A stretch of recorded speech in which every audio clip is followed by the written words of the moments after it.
Hello everyone and welcome back to Destiny. Today we got the second of 3 reveal streams showing us what we can expect from the first expansion to Destiny 2, Curse of Osiris. During the stream we got our first look at a brand new public event that is going to be the largest public event we've ever experienced. In addition to that, they told us about new things like heroic adventures, forging quests given out by Brother Vance, in addition to some more information about the strikes coming in the expansion. There's a lot of cool stuff to go over, so let's get into it.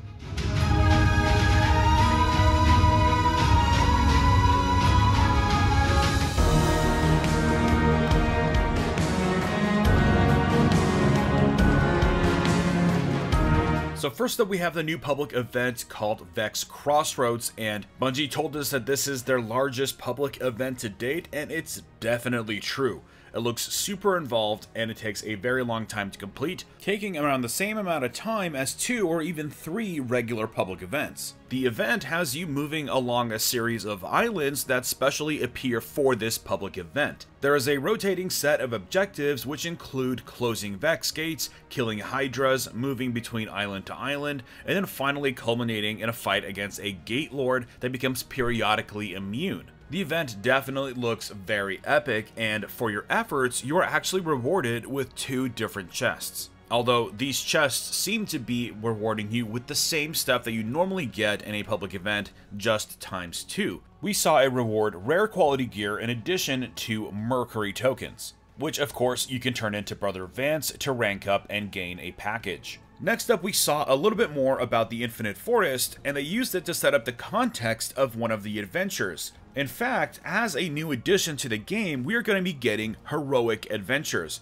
This is going to be your ability to replay adventures with more difficulty and presumably better rewards. It all looked pretty cool, and it was really nice to see them fight through the Infinite Forest. This has, of course, a lot of different possibilities. Bungie has designed different versions of the Infinite Forest, and Bungie describes their ability to piece them together sort of like Lego bricks. That way, each time you visit the Infinite Forest, it will be a little bit different. In the forest, you can also expect simulated versions of the different races inside of Destiny. We saw a knight called a demon, and we got a few packs of Fallen. And during the course of the adventure, we got our first look at the dark future version of Mercury, and it was pretty cool. I'm personally looking forward to the past Mercury because it's supposed to be a lush garden world. That should definitely be a sight to behold. Now, one thing we did observe was the completion of an adventure milestone for completing the Up and Up adventure that they were on. Sadly, we still don't know what the reward for this is going to be, but I hope if it's one single adventure that we get it once a day. Now, if that's the case, I don't think we'll get powerful engrams for completing this milestone, so we'll just have to wait and see exactly how this plays out. Next up, Bungie talked a little bit more about the endgame. This of course includes those heroic adventures I mentioned earlier, but another really cool thing about them is that they will feature a random modifier for each time you complete it. That will provide you a bit more challenge and try to introduce a bit more replayability, although I don't think that's quite enough. Now, in reference to the endgame, they did talk a little bit more about how forging is going to work for those special Vex-infused weapons. It looks like every week you're going to be able to head to Brother Vance and pick up one of 3 lost prophecies. These are essentially quests that will sit in your inventory, and you'll have to go around the destinations and collect all the materials you need to build that weapon. We saw them inspect the lost prophecy, which showed them exactly which materials they need to gather. And of course, to get these materials, you'll have to play through different sorts of activities. Once you gather those items, you'll take it back to the forge and then go ahead and craft your weapon. Definitely not earth-shattering, but it's still kind of cool. Now, my main issue with this system is that it seems like they're sort of echoing the way artifacts were given to you in Rise of Iron, which means you'll have access to 3 weapons per week. I think Bungie is using this to try to stretch out their content a little bit longer than it probably deserves to be. There seems to be 11 of these weapons in total, and if they randomize which 3 you get every week, it could be a while before we complete our collection.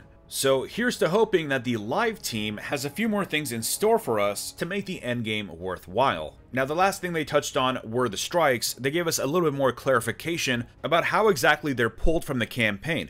As I mentioned in a previous video, there are 8 story missions, and 2 of those missions are actually strikes. Well, it turns out that they're not simply just campaign missions that were pulled out to be strikes. In fact, they were strikes that were designed to be part of the campaign. And while you play through these strikes the first time, they're actually going to have different dialogue and different things taking place that give it a bit more context within the campaign. Once you complete the campaign, these strikes will enter the playlist. They will be slightly different and more optimized for a 3-man team. I think this is pretty cool, and from what we've heard, the strike bosses are pretty awesome, so I'm very much looking forward to this. I think it's a really smart way of giving a lot more context to the strikes. And that brings us to the end of the summary. Now, a lot of people were disappointed that we didn't learn more about how the endgame is going to be enhanced. A lot of people were hoping for maybe re-rollable weapons or something along those lines, anything to sort of enhance the endgame grind and make the game worth playing over and over again. Now, in next week's stream, we're going to learn about the gear in the game, and we're also going to learn about weapon balancing from senior sandbox designer John Wisniewski, so that one should definitely be a very interesting stream. But on the topic of Endgame, we're just going to have to wait and see exactly what the live team is cooking up. I don't really expect them to be part of the streams. They seem to be more designed to reveal the content of Curse of Osiris, and the live team has yet to tell us exactly what they're doing to make all of this content worthwhile. With all that said, I'm pretty excited for Curse of Osiris. I think it's shaping up to be a really great expansion. I'm excited to see if they can unlock the true potential with raid layers. I'm excited for heroic adventures. But anyways, let me know in the comments below what you thought of this second stream. Do you think Bungie should be more transparent about what their plans are for the endgame? Let's discuss. Drop a like if you enjoyed this video and subscribe for more Destiny content. And I will see you all next time.